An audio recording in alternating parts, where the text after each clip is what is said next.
The Ferris wheel moves every night at 2 a.m., but no one has touched it in years. They say the carnival was cursed, a place where laughter died and the attractions took on a life of their own. It was abandoned decades ago, left to rot under the pale moonlight, a skeletal reminder of joy long past. But the locals whisper that the carnival never truly left. They speak of faint music drifting on the wind, of the scent of popcorn where there is none, and of the giant Ferris wheel turning on its own in the dead of night. Jen didn't believe in curses. She was a skeptic, a thrill seeker who thought ghost stories were just that, stories. So, armed with her camera and a stubborn desire for the truth, she decided to capture proof. She drove out to the deserted fairgrounds one starless night, setting up her tripod a safe distance from the towering, rusted structure. Her breath fogged in the chilly air as she waited. The silence was heavy, almost suffocating, broken only by the distant chirp of crickets.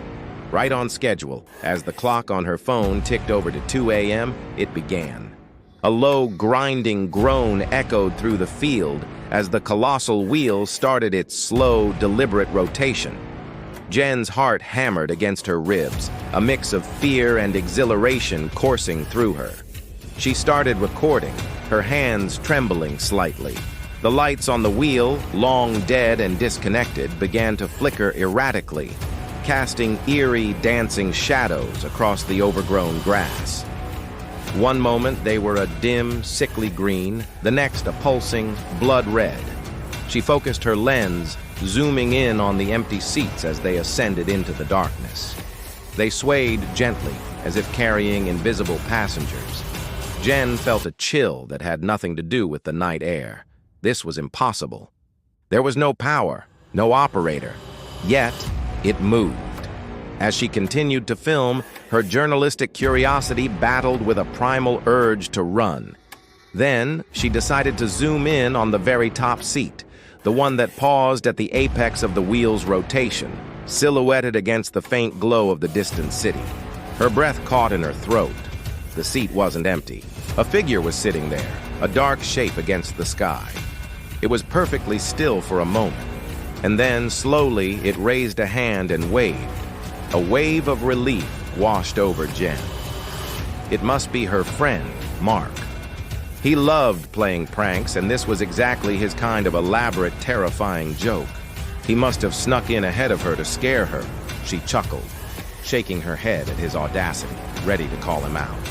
She lowered her camera, a smile playing on her lips. That's when her phone buzzed in her pocket, vibrating against her leg. She pulled it out, her smile fading as she looked at the screen. It was a text message from Mark. Her blood ran cold as she read the 6 words that appeared under his name. "I'm right behind you. Turn around." Jen froze.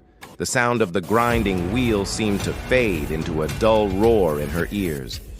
If Mark was behind her, who was on the Ferris wheel? Her mind reeled, refusing to process the terrifying implication. The air grew thick, heavy. She could feel a presence, a cold spot just over her shoulder.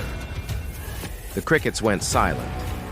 Slowly, mechanically, she began to turn. The world seemed to move in slow motion. The last thing her camera recorded was the ground rushing up to meet it as it fell from her numb fingers. The video feed cut to black. On the field, the great Ferris wheel creaked to a halt, its phantom lights extinguishing one by one, plunging the cursed carnival back into darkness. Everything was still, except for one seat, right at the very top, which continued to swing back and forth, back and forth. If you enjoyed this horror story, subscribe now and join me for more terrifying tales from the cursed destinations. Thank you for watching, and sweet dreams.